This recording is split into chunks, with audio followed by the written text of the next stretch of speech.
بابا شما بندریا پدر منو در آوردین. ای بابا دیگه چطور تو؟ کل بهشت و بوی سوراخ و مهیابه و نونتوموشی گرفته برادر من. خداتم باشه.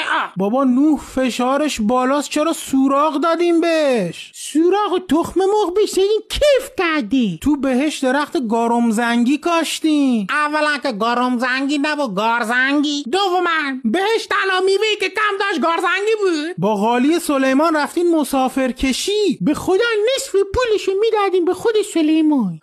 تو بهشت ما بلوار ساحلی داریم؟ چون نداریم ما درست کردیم. شما کل بندر رو تو بهشت شبیه سازی کردین. خدایی بهشت به بندر نیاز نداره. بهشت بدون بندر خود دیگه بهشت نی. تیمور کدومتونه؟ منم. کنسرت ناصر عبداللهی فیت با هایده برگزار کردی؟ صدای ماندگار و بی تکرار جنوب و بانی آواز ایران چه فیتی شده. هر کاری دلتون میخواد میکنین دیگه. خدایی بهشت بدون صدای ناصر و هایده اصلا حال نمیده. امشب هم ناصر و هایده هستن؟ امشب ابراهیم منصفی و مایکل جکسونه. این چه ترکیبیه؟ سم جای خالی هست؟ جاوید واز میکنین.